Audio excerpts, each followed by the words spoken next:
Hello, ladies and gentlemen. I am happy to announce that today is a new Cartoon Clash episode. Sorry for not uploading much recently, I'm in college now, but who cares, I'm back. Let's get right into this, and don't forget to leave a like, comment, and subscribe for more videos. It doesn't even have to be a creative comment, I'll be proud of you no matter what. Anyway, without further ado, let's get started. Paranoia. A feeling that makes you think something is out to get you.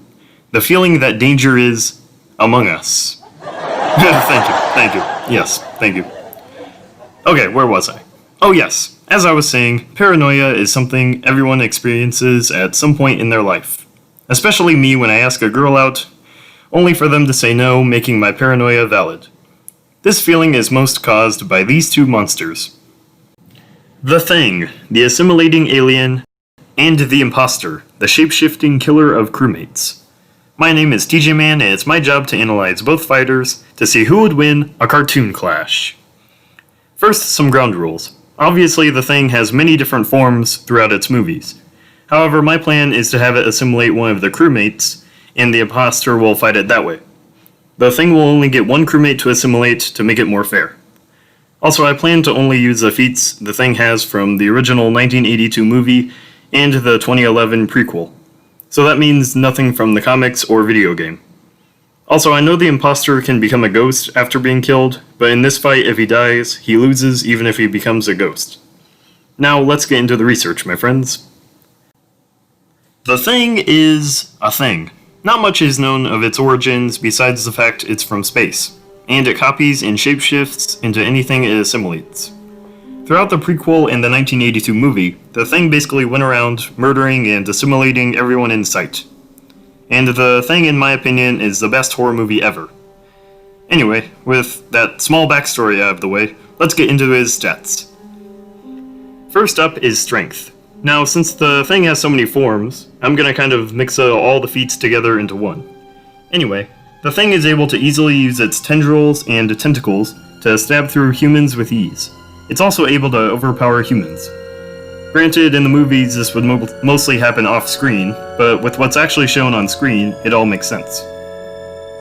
The Thing can also tear off limbs with ease and overpower dogs. Honestly, humans can't even really get close to it, and have to use flamethrowers to stand a chance against it, since if they get close to it, it'll just stab them or overpower them. The Thing has also been shown to break holes through walls, making its striking strength wall level. Now for durability. It is unaffected by normal means of damage, such as stabbing, punching, shooting, or whatever. The only ways to kill it are by using fire or even acid if you have any. Without these things, you're pretty much destroyed unless you can find some other quick way to kill it. Another thing to talk about is how, when you cut the Thing into pieces, those parts don't just become lifeless, they become living things too. Even the blood of the Thing is living. This shows that everything down to individual cells is living when it comes to the Thing. Also, the Thing can regenerate to a degree. While it can't regenerate from fire, it can regenerate from gunshots and things like that because they don't cause big wounds to the Thing. And even then, it could regenerate from a single cell if it can find new things to assimilate. Also, as you can tell, the Thing has a shit ton of tentacles, so if one gets destroyed, you better believe it'll just grow another one. And to conclude, remember the Thing isn't a single organism, so if one cell goes inside you, it'll spread throughout your body until you become a Thing. And finally, for speed, the Thing is actually pretty fast. In the prequel, it was shown to be able to keep up with humans and chase them until it cornered them. And other forms have shown to have good maneuverability when the Kennel Thing tried to escape by going up to the ceiling, which was actually shown twice. Now for intelligence. The Thing's main goal is to survive and kill like an animal.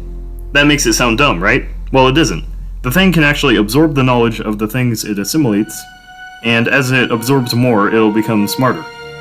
However, when the Thing is cut into pieces, the smaller pieces are understandably less intelligent, and only really focus on survival instead of trying to be a genius. As for bigger forms, when it assimilated Blair, it was able to build and repair a broken UFO. That's pretty smart. It's also said to have the same knowledge as all of the things it's ever assimilated. So let's say it assimilates a scientist. It'll know nearly everything that scientist knows, plus it'll know their memories. This makes the thing a super smart foe. Now let's put all of these abilities together. It has assimilation, which basically means its cells attack an organism and destroy and replace their cells until it becomes a complete copy.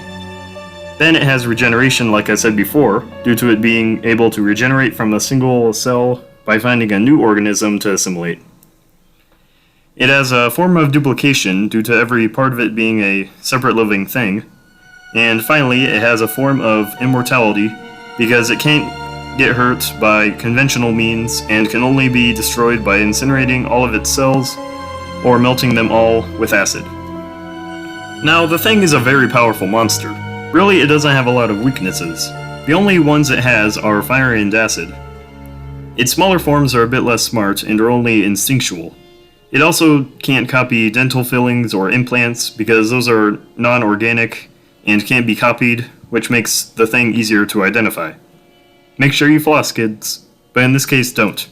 If an assimilating alien begins to attack your friends, never brush your teeth again, so then if your friends are accusing you, and you have fillings, you'll be all good.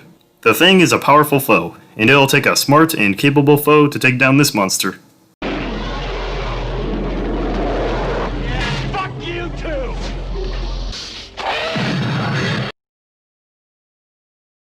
The Impostor, an evil mastermind who lurks in the shadows of the ship to kill all the other crewmates before they finish tasks and strives to never get caught.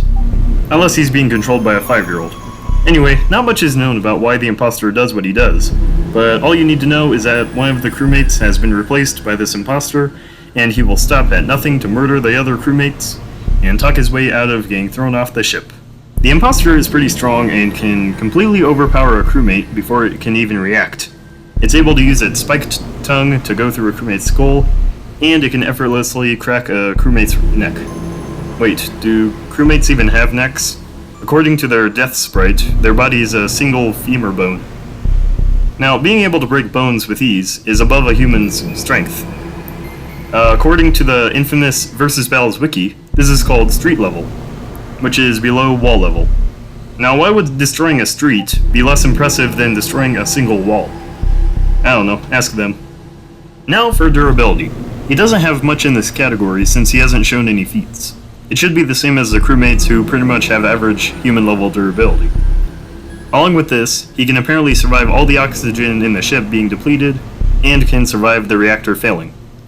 But despite this, he doesn't have too much for this category. As for speed, like I said, he can kill a crewmate before they can even react, and that's mostly it. There's also some talk going around about how the crewmates can react to meteors. Now, I feel like this is a bit of a stretch. I mean, the meteors aren't actually going that fast, and are far away, so they may be going fast, but from a distance, this isn't really the case. And it's not like the meteors are coming towards the ship, which would make more sense. They're just moving around in the distance and are moving much slower than how a meteor actually moves, if it was coming towards the ship. However, I will accept that the Impostor moves really fast in the vents, showing it has a good speed because of that. There's even a calc of this, showing that it's subsonic, so yeah, that's pretty fast. For intelligence, the Impostor is good at hacking technology, such as the oxygen tanks of a ship, the reactor, and the lights. And the doors. And if the person controlling him is a good player, then he can kill in secret and do good planning and strategy to make sure he doesn't get thrown out of the ship. He also has a good amount of weapons. He has his sharp tongue, where he literally splits in half and stabs into the crewmates. And then he has a gun that can blow a crewmate's head clean off, showing it's probably stronger than a normal gun. And finally, he has a knife, which is a knife. Not much else to say. And like mentioned before, his ability is sabotaging. Since this fight will take place on the Skeld, he'll be able to sabotage the reactor, oxygen, lights, or the doors. Now for his weaknesses. He really doesn't have any. He doesn't have any personality flaws, and none of his weapons or anything run out of power or anything like that. The only thing I can really think of is his gun might run out of ammo or something, but that's it. All guns do that anyway. The Impostor is a crafty and powerful enemy, and he'll be a tough opponent to take out. Alright, the combatants have been analyzed. Let's settle this once and for all. It's time for a cartoon clash.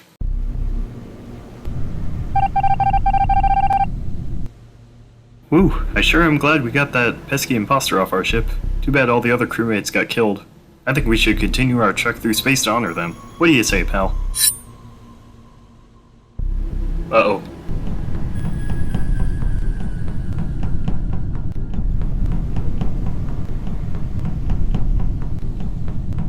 Oh man, I hope I lost him. What the heck is that?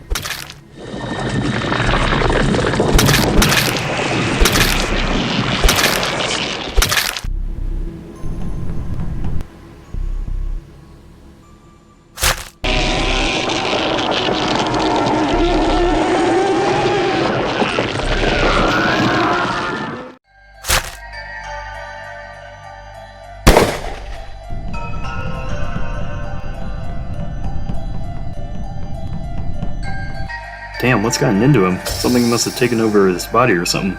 I need a plan.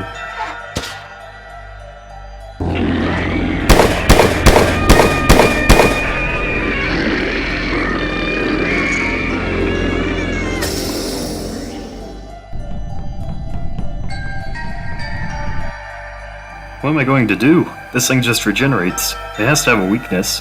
Maybe I could lure it to the ejection door.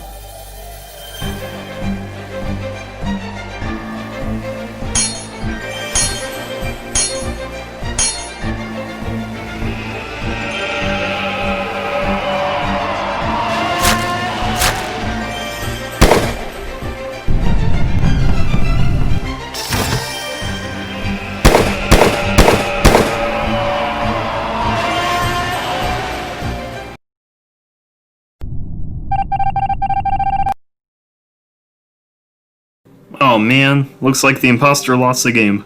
Oh well, time to explain. Strength, while close, ultimately goes to the thing.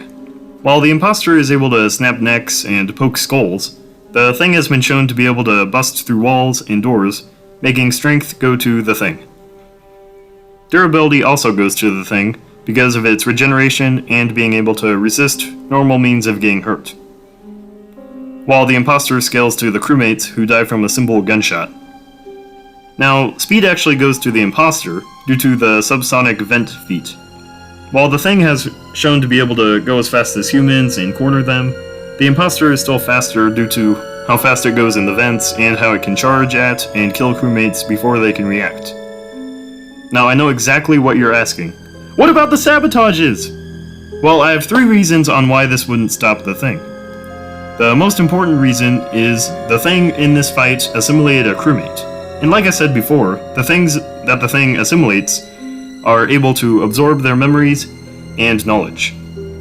So since it assimilated the crewmate, it would know how to stop the sabotages. There are actually 2 scenarios that back this up. In the original movie, when they planned to test blood samples, the thing had already gotten into the blood storage and destroyed all of the blood samples, showing that when the thing knows it's in danger, it will do anything to stop that danger. Another example is in the prequel, when one of the things got set on fire, it actually tried to put itself out with water. This isn't as strong of an example, but it still shows the thing knows how to get out of danger. Also, it is smart in general because of how it could build a spaceship, showing that it's smarter than the imposter in general. Now arsenal and abilities. Technically, the imposter has a better arsenal since it has actual weapons, but for abilities, while sabotaging is useful, the thing's regeneration, assimilation, and duplication are all better abilities. Speaking of those abilities, if the imposter even touches the thing, it'll eventually get assimilated. So the imposter technically lost right when the fight started, when the imposter touched the tentacle with its tongue. For other parts of the fight, you could argue that the suit of the imposter would protect against this, but at one point the imposter would use its tongue and get assimilated. And the most important argument of all is the imposter doesn't have fire or acid. While you could highball his gun and say that the power of the gun can blast away the entire head on the crewmates, so it could be able to do the same damage to the thing could still disarm the imposter when it inevitably corners him, or the gun could simply run out of ammo at one point. Because remember, the thing can regenerate, so it would be able to hold off until the imposter runs out of ammo. So overall, because of the Thing's overwhelming abilities, strength, durability, and intelligence, the Thing wins against the imposter. Looks like the imposter wasn't the stronger threat among us. The winner is the Thing.